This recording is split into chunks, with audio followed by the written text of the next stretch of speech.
예, 문재인 대통령이 오늘 오후 청와대 2기 참모진을 발표합니다. 신임 비서실장의 노영민 주중대사와 정무수석의 강기정 전 의원 등 이른바 친문 인사가 내정된 것으로 알려지면서 정책적 성과를 내기 위한 인선이라는 분석이 나오고 있습니다. 한편 유튜브 방송 알릴레오로 돌풍을 일으키고 있는 유시민 이사장이 자신의 방송을 통해 직접 정계복귀서를 일축했습니다. 이 관련 내용들 김현 전 더불어민주당 의원, 조혜진 전 새누리당 의원과 함께 짚어보겠습니다. 두 분 어서 오세요. 네, 안녕하십니까. 어서 오십시오. 예. 자, 문재인 대통령이 오늘 오후에요. 청와대를 이끌어갈 1기 참모진 인선을 발표합니다. 비서실장, 정무수석, 국민소통수석 대표적으로 세 자리가 아마 바뀌게 될 것 같습니다. 먼저 오늘 이제 개편이 된다면 개편의 의미 어디 있다고 좀 볼 수 있겠습니까? 일단은 이제 대통령 취임 이제 3년 차를 맞이해서 인적 쇄신도 필요하다는 대외적인 요청이 있는 거고요.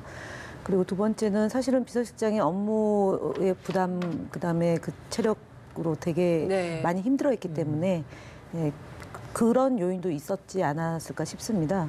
그리고 이제 대통령이 이제 외교, 국방, 안보, 통일 분야의 역할을 많이 하셨고요. 이제 특히 근데 2019년 들어서는 경제 문제에 대해서 많이 천착을 하고 계시고 그 부분에 대해서 더욱더 노력을 기울이겠다고 한 마당이기 때문에 거기에 맞춰서 역할을 하실 비서실장과 정무 라인 그다음에 국민소통 수석으로 교체하는 것이 아닌가 싶습니다. 그래서 그동안 이제 그 취임하고 나서 숨가쁘게 달려온 시간이었다면 이제는 그것을 안정적으로 구축하는 기간으로 놓고 봐야 되기 때문에 함께 2012년도와 2017년도 대선 시기에 역할을 했던 노영민 대사를 불러들여서 비서실장으로 역할을 하게끔 하시는 거 아닌가 싶습니다. 일각에서는 좀 파격적인 탕평 인사가 좀 있었으면 좋지 않았겠냐라는 시각이 있던데 여기에 대해서는 어떤 입장이신가요?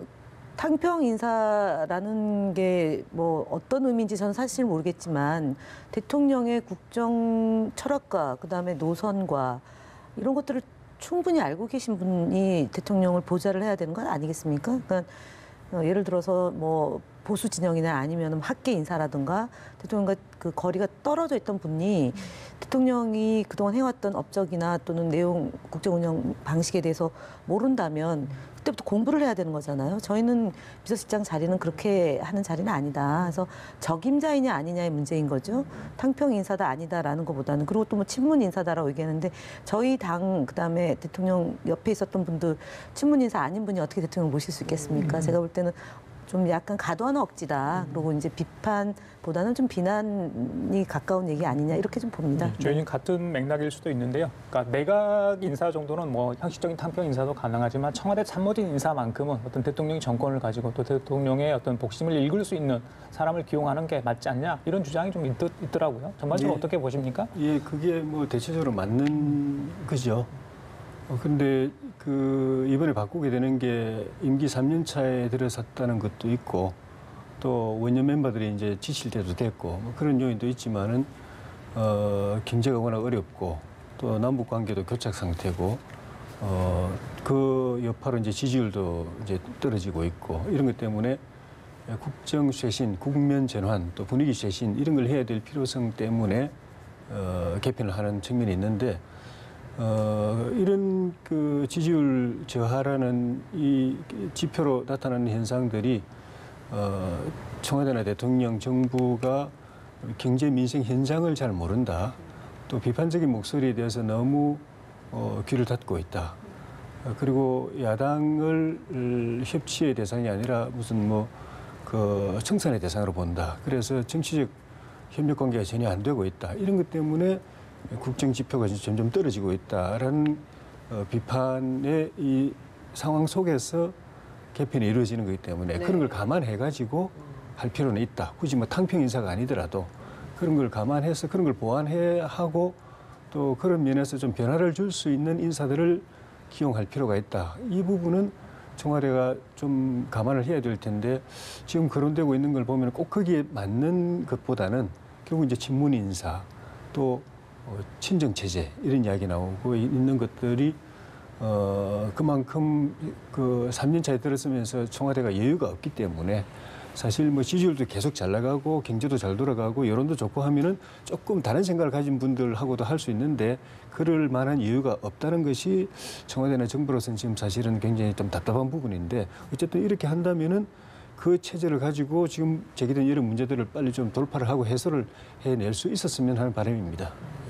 그 사실상 내정된 걸로 저희들이 이제 지금 이야기를 하고 있습니다. 오후에 발표만 남겨둔 상황인데 예. 자, 노영민 주중대사 그리고 강기정 전 의원 두 사람에 대한 어떤 평가를 내리고 싶으신지요? 두 분 다 자기 개성이 뚜렷한 분입니다. 자기 생각이 또 분명한 분이고 그러면서도 또 합리적이고 또 좀 소탈하고 진솔한 그런 면도 있기 때문에 지금 청와대가 지적받고 있는 부분이 방금 말씀드린 바도 있지만은 좀 너무 자기 확신이 강하고 그래서 비판적인 목소리, 문제 지적 이런 거에 대해서 귀를 닫는 바람에 독주가 이루어지고 있고 그 독주의 결과가 별로 안 좋다라는 것이기 때문에 이 두 분이 가진 장점 중에서 합리적이다 그리고 좀 진솔하고 소탈하다 이런 부분을 좀 많이 살리고 자기 색채가 강하다, 자기 주장이 강하다는 부분 조금 이제 좀 줄이고 그렇게 하는 것이 대통령을 좀 좋게 잘 보좌할 수 있는 게 아니겠는가 하는 생각이 듭니다.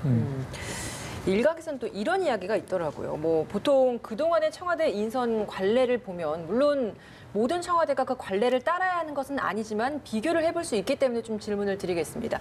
초반에는 보통은 탕평 인사를 하고 중반에 들어서서는 뭐 쇄신 인사를 하고 그 후에 이제 좀 레임덕이 올 때쯤이면 친정 체제를 구축을 해서 또 공고히 한다라는 이야기가 있는데 이번에 중반인데도 불구하고 벌써 친정 체제를 했다. 여기에 대해서 좀 아쉬움을 드러내는 시각도 있던데 여기에 대한 어떤 입장이십니까? 글쎄 이게 어느 정부 얘기인지 모르겠습니다. 탕평 인사, 쇄신 인사, 친정체제 구축이라고 다 적용되는 건 아닌 것 같은데요. 박근혜 정부 때 이런 인사 했나요? 저는 아니라고 보는데 국정원장 출신 했고 그다음에 또 그 아버지를 모셨던 분을 또 했던 거고요. 그래서 기준이 맞느냐라고 보지는 않습니다. 이거 참여정부 때의 기준 같습니다. 탕평 인사로 했던 고건 총리, 그다음에 이제 그 김무식 그 연서대 총장 했던 분, 그다음에 마지막에 문재인 대통령이 이제 그 비서실장 했던 그 얘기를 하시는 것 같은데요. 지금 사실은 저희 같은 경우는 인수위 없이 이제 진행이 됐던 거고 초기에 그 임종석 비서실장 하게 된 배경은 어쨌든 그 1년 차 안에 외교 통일 문제, 특히 통일 문제를 좀 반석에 올려놓겠다는 대통령의 의지가 강했던 것이 좀 관련성이 있지 않았을까 싶고요. 지금이 쇄신이냐 아니냐 뭐 친정체제 구축이냐 아니냐 이거보다는 문재인 정부 3년 차에 어떤 역할을 하실 비서실장이 필요하느냐의 문제인 것 같습니다. 지금 이제 좀 전에 그 조혜진 의원님도 말씀하셨지만 지금 노영민 대사 같은 경우는 그동안 산업통상 자원부에서만 의정 활동을 하셨던 분이에요. 그래서 경제 문제뿐만이 아니라 그러니까 외교와 관련된 그 산업 측면도 역할을 하셨고요. 그다음에 민주운동도 하셨고, 그다음에 이제 자원외교 국정조사 위원장도 하시고, 그다음에 정치개혁 문제도 많이 했고요. 그다음에 수석 부대표도 했고, 그래서 야당과 당시 우리가 야당이고 그때 여당과의 조율의 역할을 했던 분입니다. 그리고 강기정 정무수석의 경우는 다양한 상임위 활동, 그다음에 정책의장, 문재인 대통령이 대표 시절에 정책의장을 그렇죠. 하면서 예. 문재인 대통령의 공약, 그러니까 지금 현재 하는 공약뿐만 아니라 당시에 이제 기초연금 관련해서도 협상 창구를 담당했었던 거, 예결위 간사도 있었고요. 그렇기 때문에 다양한 의정 활동의 경험과 국회 경험을 바탕으로 해서 현재 좀 그 야당 의원들 설득해내는 그런 역할을 할 수 있는 정무수석으로 됐기 때문에 제가 볼 때는 이런 그 셈법으로 나눠서 보기보다는 가장 일을 잘할 수 있는 적임자를 내정했다라고 보는 것이 맞지 않을까. 두 사람 모두 봅니다. 삼선의 국회의원 출신인데 그런 부분이 야당과의 관계, 협치에 있어서 굉장히 좀 나아질 거다 이전보다 네네. 이렇게 이제 기대를 되게 남을 적극적으로 이제 소통하시는 분이고요. 그렇습니까? 네. 정무수석 같은 경우에는 아무래도 국회, 특히 야당과의 소통을 좀 주도할 수 있는 자리가 될 텐데, 뭐 그동안 이제 강기정 의원 같은 경우에는 현역 의원 시절에 굉장히 야권에 강한 발언을 좀 많이 했던 것으로 알려지고 있어서 여기에 대해서는 좀 어떻게 보십니까? 일단 그게 선진화법 이전에 이제 국회 본회의에 이 그 도리 없이 생긴 일들이죠. 그래서 그 이후에 이제 선진화법을 해서 그런 몸싸움이나 이런 것들을 없애게 하는 근본적인 장치를 만들었죠. 사실은 강기정 의원이 아마 야당 의원 중에 지금 현재 야당 의원 중에 좀 친분 있는 의원이 좀 놀라시겠지만 조원진 의원님이세요. 그 대한애국당에. 그분이 뭐 지금은 그런 적 없다고 하지만 인물위한 행진곡을 자신의 지역구에 있는 그 지역 주민을 버스에 함께 오면서 광주까지 온 그 5.18 묘역 참배하러 그건 다 강기정 의원하고 그때 당시에 그 기초연금 관련해서 논의 창구를 같이 했었던 걸로 제가 알고 있고요. 아마 우리 앞에 있는 조혜진 의원님하고도 좀 각별하게 친하신 걸로 알고 있는데요. 다양하게 야당 의원들하고는 뭐 이렇게 그 현장에서 부딪히는 것 외로는 정책적으로나 아니면은 뭐 의정활동하면서 연배 위아래 다 넘나들면서 이렇게 좀 친분을 다져온 분으로 저는 알고 있거든요. 그래서 야당에서도 한병도 수석 이게 좀 죄송하지만 한병도 수석은 17대 국회의원을 하셨기 때문에 18대, 19대 의원들하고는 조금 그 교감을 나눌 수 있는 기회가 좀 제한돼 있다면은 17, 18, 19대를 온전히 했고 지금 뭐 20대까지 계신 분은 중진 의원들이거든요. 대부분 4선, 5선인데 그렇게 보면 뭐 되게 소통이 잘 될 거다라고 생각이 듭니다. 네. 말씀해 주셔야 될 것 같은데요. 미소를 머금고 계십니다. 네, 강기정 의원하고는 친구입니다. 네. 국회에서도 소통을 많이 했고 특히 이제 그 물밑 그 협상이라든가 이런 걸 많이 해온 친구 관계로서 허심탄회하게 의기투합해가지고 많이 했고 사실은 문재인 정부 출범할 때 정무수석으로 먼저 사실상 내정이 됐다가 전병헌 의원이 이제 착 치고 올라오는 바람에 이제 무산이 된 그때 그 당시에도 그걸 이제 친구였기 때문에 제가 알고 있었고 그래서 좀 아쉬웠죠. 잘된 인사라고 생각했는데 이제 무산이 돼가지고 그래서 개인적으로는 이번에 내년에 21대 총선에서 국회 복귀하면 4선이거든요. 그동안에도 이제 정책위의장을 비롯해서 이제 중책을 많이 했는데 4선으로 들어오면 원내대표, 당대표, 그 대통령 후보 경선까지도 나갈 수 있는 관록을 가지고 들어오는 건데 이번에 청와대 들어가면은 내년에 총선 문제는 어떻게 될까? 그걸 포기한 네, 걸까요? 친구로서는 어떻게 보십니까? 그게 좀 관심이 많죠. 그게 뭐 이 시점에서 불출마까지 단정할 수는 없지만은 출마가 보장이 안 되는 부담을 지고 들어가야 되는 건 사실입니다. 그래서 최악의 경우는 내년에 국회에 못 들어올 수도 있다라는 것까지도 생각하고서 이 시기에 대통령을 잘 보좌해가지고 뭔가 좀 국정이 바로 갈 수 있도록 하려는 그런 개인적인 고뇌 끝에 아마 수락을 하는 것이 아니겠는가 생각하는데 그렇다면은 들어갔을 때 역할을 잘해서 국민들이 바라는 대통령, 국민들이 바라는 청와대, 국민들이 바라는 이 문재인 정부의 국정 기조, 특히 경제 민생 부분, 또 안보 부분, 남북관계 부분, 또 소통 부분 이런 것들에 대해서 좋은 역할을 자기가 그만큼 희생하는 이상으로 좋은 역할을 하고 나중에 청와대를 물러나올 수 있으면 좋겠다는 것이 친구로서 제 바람입니다. 예. 우리 김대중 대변인 하실 때 언론들하고 많이 접촉을 하셨기 때문에 국민소통수석 대변인 관련해서 관심이 많을 것 같은데 이번에 윤두환 전 MBC 논설위원이 이번에 국민소통수석으로 내정된 것으로 현재 알려지고 있습니다. 네. 그래서 외부 인사를 발탁한 건데 어떻게 보십니까? 그 부분은? 이게 이제 방송 기자시잖아요. 방송 기자하고 또 신문 기자하고 또 다른 것 같습니다. 이 소통하는 방식이. 예. 근데 저희가 이제 예전에 청와대에 있을 때 제가 그때 이제 저희 이병환 수석이 이제 KBS 출신으로 해서 이제 비서실장까지 하셨는데 저는 뭐 잘 됐다고 생각을 합니다. 왜냐하면 MBC도 나름대로 이제 그 회사 안에서 어려움을 겪었던 시절이 있었고, 그다음에 정론으로 가기 위한 그런 노력을 기울였던 매체였던 거고요.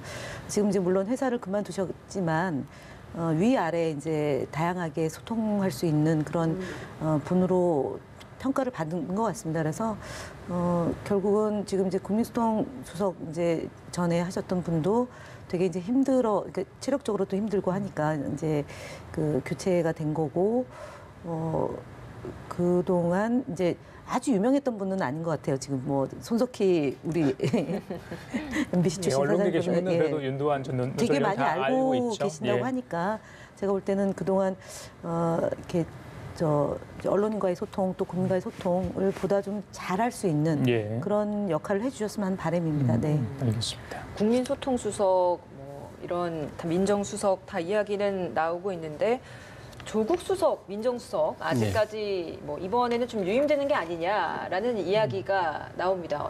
이 부분에 대해서 야권에서는 좀 아쉬움이 많이 나오고 있는 것 같거든요. 야당에서는 국회까지 불러내가지고 그렇게 할 정도면은 그 이전부터 빨리 그만둬야 된다라고 주장했던 상황이죠. 근데 분위기는 어쨌든 유임 분위기가 강한 것 같은데 문재인 대통령께서 변함없이 신뢰를 하시는 것 같아요. 그리고 최근에 벌어지고 있는 민정수석실 관련된 여러 가지 문제들, 그런 논란들이 조국 수석에게는 책임이 없다고 생각하시는 것 같고, 거의 야당하고 아주 극명하게 대립되는 입장인데, 책임이 없기 때문에 이번에 그만두면은 마치 책임을 인정하는 것 같이, 또 제기되고 있는 여러 가지 의혹들이 사실인 걸 인정하는 것 같이 그렇게 되기 때문에 또 못 놓아주는 그런 측면도 있는 것 같고, 그리고 조국 수석이 지금까지 쭉 이끌고 있는 검찰개혁 문제라든가 이런 몇 가지 이슈들을 조 수석이 당분간은 더 끌고 가야 되겠다라고 하는 그런 대통령의 그런 정책적인 판단도 만약에 유임된다고 한다면 거기에 배경으로 작용되는 것 아니겠는가. 그런데 제가 뭐 사적인 이야기 자꾸 나와서 그런데 조숙도 제가 학교 때 같은 반이었고 친구고 그래서 사실 민정수석실에 민정수석 비서관 들어갈 때 저는 걱정을 많이 했습니다. 이 자리에서 몇 번 말씀드렸지만 민정수석실이라는 거는 정권이 힘을 가지고 통치하는 기관이거든요. 국정 운영이라는 거는 정책을 통해서도 할 수 있고 또는 홍보를 통해서도 할 수 있고 근데 힘을 통해서도 할 수도 있는데 힘을 통해서 하는 부분이 민정수석실입니다. 국가 권력들이 그게 다 들어가 있지 않습니까? 네. 그러다 보니까 역대 어느 정권 할 것 없이 민정수석실의 일들은 100% 합법적이지 않습니다. 이제 비합법적인 부분도 있고 약간 편법도 있고 탈법 또는 불법적인 요소도 있는 것입니다. 그런데 이제 역대 정권들이 그걸 다 서로가 다 인정했기 때문에 우리가 집권해도 민정수석실 없애지 않는 이상 국가 권력기관들을 거기 다 파견받아가지고 운영하지 않는 이상 그걸 어쩔 수 없다고 생각하고 그냥 넘어갔는데 이번 정권 들어서는 그걸 다 그냥 단절을 했지 않습니까? 네. 단절한 상황에서 수석에 들어갔거든요. 그럼 그 일도 단절을 해야 민정수석실을 그 기능을 완전히 개편을 한다든지 해야 그런 논란들이 없을 텐데 그게 쉽지가 않아서 저 굉장히 위험한 자리에 간다 이런 생각이 들어서 저 개인적으로는 빨리 임무를 완료하고 학교로 돌아갔으면 좋겠다. 그래요. 근데 SNS에 예. 글 최근에 이틀 연속 올린 걸 보면 계속해서 강한 개혁 의지를 비치신 것 같아요. 예. 네, 그렇죠. 조국 수석이 민정수석이 된 이유 중에 하나가 검찰 개혁, 그다음에 이제 공수처를 반드시 신설해서 고위공직자에 대한 그런 비리를 제대로 수사하는 기능을 갖추어야지만 그것이 이제 본인의 임무의 마지막 이제 그 숙제를 해결하는 거 아니겠습니까? 그래서 뭐 페이스북에 글도 쓰고 국민들에게 호소하고 이렇게 하고 있는데 반면에 자유한국당이 이제 조국 수석이 물러나지 않으면 개편은 의미가 없다라고 하시는데 제가 볼 때는 지난 12월 31일 날 운영위원회를 통해서 국민들의 평가를 받았다. 그렇다면 야당에서 지금 조국 수석을 물고 늘어지는 건 명분 좀 없습니다. 그래서 자꾸 그렇게 그 대통령을 흔들고 그다음에 문재인 정부가 하려고 하는 개혁 의지를 좀 이렇게 막는 역할을 지금 자유한국당이 계속 하고 있는데 그것이 아마 타겟가 조국 수석인데 제가 볼 때는 말씀드렸던 것처럼 12월 31일부로 자유한국당의 주장이 백해무익한 주장이다라는 것이 이미 규결됐기 때문에 지금 조국 수석 거론하는 것은 좀 안 맞다. 예, 알겠습니다. 인사 관련해서 하나만 짧게 여쭤볼게요. 이제 청와대 개편이 있은 후에 아마 설 전후가 될지 이달 말이 될지는 정확하지 않습니다. 개각 얘기 소소 나오고 있는데 여당 현역 의원들에게도 장관직에 문을 열어두겠다. 대신에 총선 불출마 이 조건을 좀 내건 것으로 알려졌습니다. 두 분도 사실은 뭐 현직에 국회의원을 하셨기 때문에 지금 이 시점 내년 총선 4월인데 얼마 남지 않았습니다. 실제 할 수 있는 기간 10개월 정도라고 해요. 내가 그 건의가 제안이 들어온다면 받아들이시겠습니까? 청문회 관문 통과하는 것도 사실 있고요. 의원들이요? 예, 의원들, 현직 의원들 어떻게 보십니까? 사실은 뭐 어떤 분이 거론되고 있는지 모르기 때문에 말씀드리긴 조심스럽지만 사실은 총선에 출마 안 하고 장관하실 분도 저는 있다고 보는데요. 왜냐하면 이제 저희가 물론 뭐 경선을 어떻게 할지도 좀 봐야 되겠지만 좀 연륜 있고 이렇게 국회의원을 여러 번 하신 분들 중에는 또 내각에 들어가서 활동을 하고 싶어 하시는 분도 있고 그다음에 이게 정치라는 게 꼭 생물과 같아서 21대 총선, 4.13 총선에는 출마를 못하지만 장관을 하고 나와서 보궐선거도 있을 수 있고요. 다양한 방식의 이제 역할이 있기 때문에 제가 볼 때는 현역 의원들 중에도 손드는 분이 있을 수도 있다라고 봅니다. 네. 조 의원님 어떻게 보십니까? 청와대에서 불출마 조건을 달는지 그건 모르겠는데 그 조건이 아니라면 서로 들어가려고 할 거고요. 제일 좋은 시기죠. 장관하고 아주 빛을 내다가 총선에 바로 공천받아가지고 그 탄력을 받아가지고 출마하면 당선 가능성도 굉장히 높고 가장 선호하는 시기가 장관 임명 이 시기인 것 같기 때문에 불출마 조건이 아니면 서로 하려고 할 거고 불출마 조건을 내걸더라도 다선 의원들 국회의원 할 만큼 해봐가지고 별로 이제 국회의원 일에 대해서 좀 힘들어하는 그런 분들은 장관하고 싶어 하실 거고요. 그리고 좀 전에 말씀드렸었지만은 이번에 21대 국회 안 들어간다고 해서 4년 내내 쉬어야 된다는 것도 아니기 때문에 보궐선거 같은 것도 있을 수가 있고 여러 가지 경우의 수가 있었기 때문에 기회가 온다면 일단 장관부터 하고 보겠다라는 분들이 여당 안에 저는 많을 것으로 생각이 됩니다. 참 빠뜨린 게 지금 자치단체장도 있습니다. 이제 대통령 지지율이 조금 이제 하강하고 있는 상황에서 청문회에서 또 여러 가지 또 논란이 제기되면 그것도 나쁜 영향을 주기 때문에 청문회에 비교적 논란거리가 적은 현역 의원들을 청와대에서도 또 선호할 것 같고요. 예, 무엇보다 문재인 정부의 성공을 생각하는 사람이라면 기꺼이 그런 걸 던져내고 뛰어들지 않을까 이런 생각도 해보네요. 예. 교체 대상 중에서 이제 통일부도 좀 거론이 되고 있는 것 같은데 이번에 비서실장 임종석 비서실장이 물러나게 되잖아요. 그래서 그 대안으로 이제 통일부 장관의 임종석 비서실장 등판론도 좀 거론이 되는 것 같아요. 실제 좀 어떻습니까? 글쎄 본인은 주변에 쉬고 싶다는 얘기만 하고 있다고 하니까 통일부 장관으로 바로 가는 거는 되게 또 쟁점이 많이 될 것 같거든요. 네. 야당에서 그냥 순순하게 인사청문회 할까요? 제가 볼 때는 뭐 책임지고 물러났다라고 그 이미지나 프레임으로 씌워가지고 굉장히 괴롭힐 텐데 그럼 좀 부담스럽겠다. 본인도 네. 쉬고 싶다고 하고 있기 때문에 제가 볼 때는 모릅니다. 저는 인사와 관련해서 모르는데. 예. 새롭게 바뀌는 비서실장 그리고 수석들 10일 대통령 신년 기자회견 때 첫 국민께 이제 소개하는 자리를 마련할 가능성도 높다 이런 이야기가 좀 현재 들려오고 있습니다. 10일날 신년 기자회견이 있습니다. 형식도 좀 과거는 조금은 달라질 것 같아요. 일단 내용이 가장 중요하지 않겠습니까? 어떤 점을 우리가 좀 주목해서 볼 만한 게 있다고 보시는지요? 국민들이 관심 갖는 것은 첫째는 국정 기조의 변화가 올 것인가. 몇 차례 말씀이 있었지만 어쨌든 그 국정 성적표라고 할 수 있는 대통령 지지율이 계속 이제 하강하고 있는 상황인데. 그런 일을 초래했던 여러 가지 국정의 시행착오라든가 또 국민들이 우려하는 부분, 불만 갖고 있는 부분들에 대해서 기조의 변화가 있을 것인가. 그중에 특히 경제 민생 부분에서 기조 변화가 있을 것인가.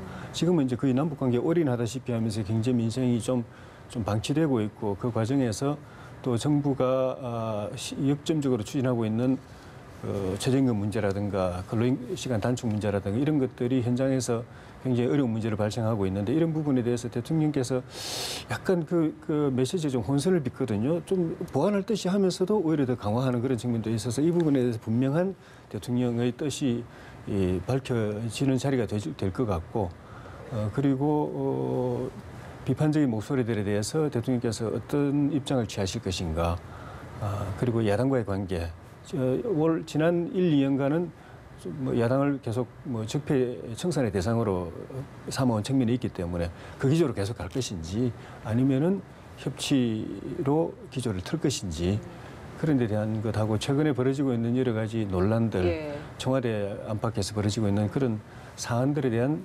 대통령의 입장 그리고 큰 사안은 아닐 수도 있지만 청와대 광화문 집무실 이전 공약이 이제 무산된 것에 대해서 유홍준 자문위원이 발표를 했거든요. 근데 그건 대통령 공약이기 때문에 대통령께서 아마 그 자리에서 어떤 형태로든지 간 입장 표명이 있지 않겠는가 그런 것들이 관심사하고 궁금증이 풀릴 때까지 대통령께서 계속 질문을 받고 답변하실는지 그게 또 관심사이기도 합니다. 자, 김 의원님. 일단 100분 동안 이제 20분은 대국민 그 기자회견문 낭독하고 나서 영빈관에 가서 기자들하고 일문일답을 직접 진행하는 형태로 하겠다라는 게 이제 형식적인 네, 맞습니다. 분야고요. 그다음에 내용으로 들어가면 어쨌든 사전에 질문을 파악하지 않고 진행하는 거라서 이제 격이 없는 이제 질의와 답변하는 형식으로 또 될 거고요. 제가 지금 말씀을 하셨는데 그 대통령께서 경제에 천착하지 않은 것은 아니죠. 일자리 상황판 만들어서 일자리 창출을 위해서 추경까지 편성을 그러니까 해가지고 한 건데 실제로 지금 정부 차원에서 일자리 만드는 것도 중요하지만 기업 차원에서 일자리를 만드는 것까지도 중요하죠. 그래서 지금 기업 총수들하고도 만나는 게 있고 그다음에 경제인과의 간담회도 있고 또 중소 기업인들과의 만남하고 그다음에 외국을 나가시는 것 역시도 한국 경제를 활성화시키기 위한 하나의 계기로 삼는 것 아니겠습니까? 그렇기 때문에 대통령이 기조가 바뀐다, 흔들린다 이건 좀 아닌 것 같고요. 그래서 일단은 경제 문제와 그다음에 외교 안보 통일, 국방과 관련된 문제, 그다음에 정치에 대한 이제 뭐 그 연동형 비례대표제도 여야가 합의되고 있지만 야당 중에 자유한국당에서 합의된 적 없다라고 해서 지금 이제 또 그 소강 상태에 있는 그런 이제 선거구제에 대한 문제를 포함해서 전반적인 그 국민들이 궁금해하는 것을 기자들이 대신해서 묻고 답하는 형태가 될 텐데 제가 볼 때는 어쨌든 형식도 파격적이고요. 내용도 상당히 많은 내용으로 채워져서 국민들에게 신선함과 더불어 문재인 대통령의 국정운영 기조를 충분히 이해할 수 있는 그런 신년 기자회견이 되지 않을까 싶습니다.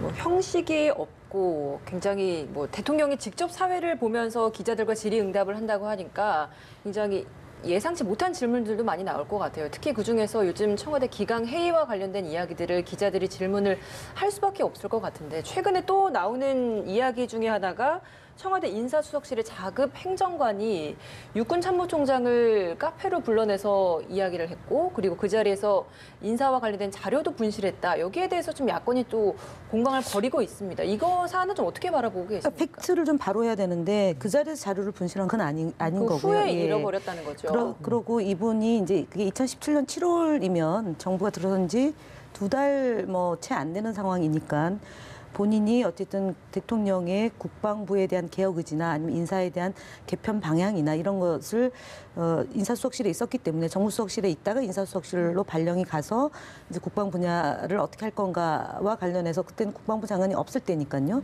그래서 육군 참모총장을 만나려고 했던 뭐 그런 거였다고 봅니다. 그래서 이것이 무슨 이전에 특별감찰관의 6급 그 수사관이 자신의 인사 청탁을 위해서 누구를 만났다거나 아니면은 그 본인의 지인의 그런 잘못된 것을 파악하기 위해서 뭐 경찰서를 갔다거나 경찰청을 방문했다거나 이런 것이 아니고 업무를 하기 위해서 해당 분야의 이 책임자를 만나기 위해서 만난 거고요. 그것이 장소가 육본에 들어가서 만날 수 없기 때문에 근처에서 만난 거다라고 보여집니다. 그래서 물론 그 사람 개인의 잘못, 그러니까 자료를 분실하고 그 분실로 인해서 이런 일이 또 마치 하지 말아야 될 일이 된 것이냐 지금 야권에서는 공격을 하고 있고 일부 언론에서 보도를 하고 있는데 청와대에서 해명을 충분히 했다고 보기 때문에 이것을 그러니까 논란을 그러니까 뭐 이분이 아직도 행정관으로 근무하고 있다면이야 그리고 이것이 지금 진행된 일이라면 논란의 대상이 되지만